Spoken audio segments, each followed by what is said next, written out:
Sol Kirsch here with Double Alpha Academy, and in this video I'd like to show you our latest addition to the dry fire assortment. This new target is our slider or mover. It's designed to run across a paracord, allowing you to dry fire your skills, practice tracking targets, and preparing yourself for the next time you encounter this type of target in competition.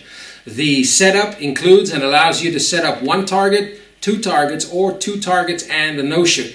The bag will include everything you need to set up the target and start using it. All you'll need to find are two suitable attachment points, 5 meters apart or less, that you can attach the paracord to on either end to let the target run. So let me show you what's in the bag and how you'll assemble your dry fire sliding target. You're going to start the assembly with what we call the trolley. The trolley will take the roller. You'll need two M8 washers, which are included 4 of in the bag, so 2 go behind each one of these rollers, and the M8 bolt on the back. The other one as well, there's one washer on there already, and here is the other. You do need to use both washers, otherwise the wheel will rub up against the trolley. Once those two nuts are in place, use appropriate tools just to tighten that up real quick.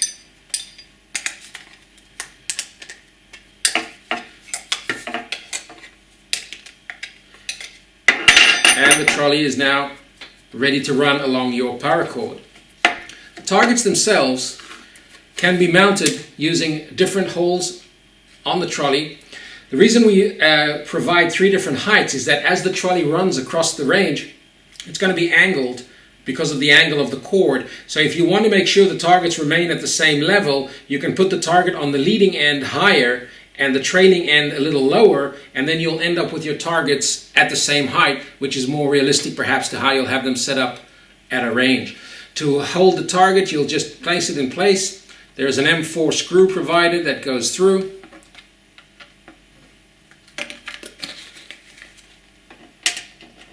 Included in the bag, you'll find 3 of these little bolts, washers, and butterfly nuts that you can use to tighten those targets in place. If you want to set up just a single target for practice, put it in the middle. It'll keep the cart balanced. If you want 2 of them, 1 on each side, you can space them out differently. In this case, what I'll do is I'll set this up to run from left to right. So I'll angle the targets and allow the leading edge one to be higher, placing the washers and the butterfly nuts on the back right there.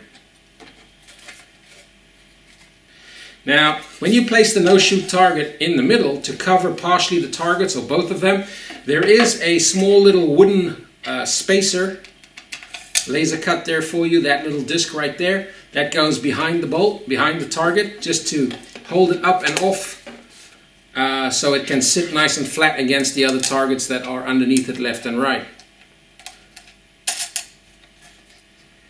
And there you have it. I now have my trolley set up to run across the range, leading with this end, so my targets are roughly at the same height. I can angle them, move them around the way I want it, and this cart assembly is now ready to be used. Let's take a look at the paracord provided. The one end, which is going to be the braking end, where the target is going to stop against, you're going to want to start by threading on the little foam piece that's there. This is providing a little buffering for the cart when it comes and it hits, so that it doesn't hit too hard. The brake system, the little disc, can either go in front or behind the foam, depends on what works best for you. Not really a critical issue. Now in use, what you're going to do is you're going to loop this around your connection point. You can just tie a regular knot, or you can use this little tensioning piece that we provide, very similar to what you'll find on a tent. This will allow you to then, once you've looped it around, you can thread this again through these holes for a firm lockup of the end of that cable and lock it in place. Thread it through again to create a secure locking position. Now the other cord, the thinner cord, is here to act as a trigger. You're going to use this to release the target from a distance as you draw your gun to dry fire. What I will recommend is creating a little piece to act as a security loop.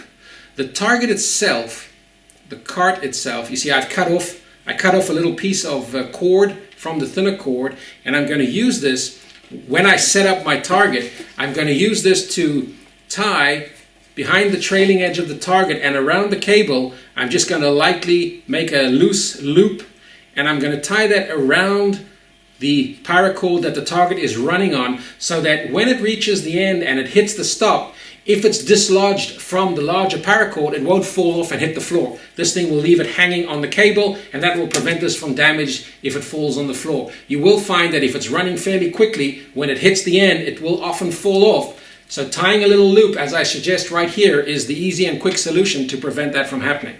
Now, the extra piece of wood that you have here is going to be used to trigger the target.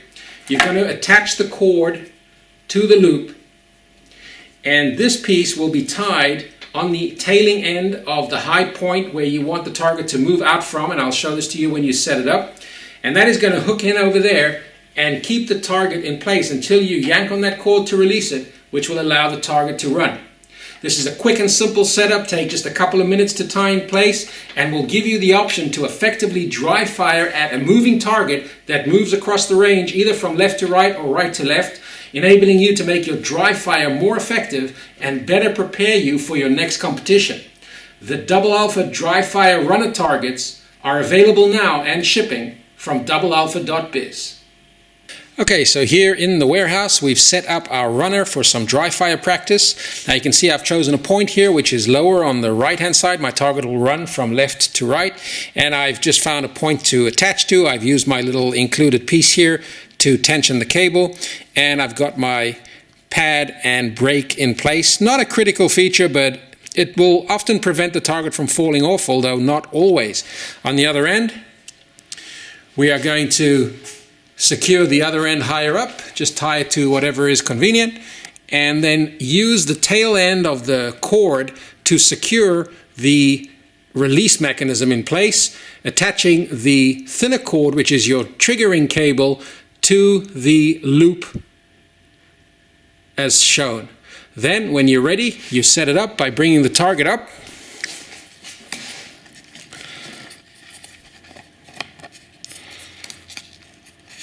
Now, what I'd like to show you here is the safety loop I mentioned before. I've tied a short piece of cord that I cut off. I've tied this extra little loop on the back of this target here, and this will help prevent the target from falling to the floor. If it hits the brake and falls off the cable, as is often the case, that will hold it in place and prevent it from falling to the floor and being damaged. So always do that before you start using the equipment. Create yourself a little loop. You can use a zip tie for that as well if you prefer, just to be a safety feature to catch the target when it reaches the end. In order to set it up, and I'm going to have to put the camera down for a sec or hold it as like that. I'm going to use the little catch. Has a tooth on it that'll fit into the slot as shown right there. So if you're running the target in the other direction, you can use the slot over there.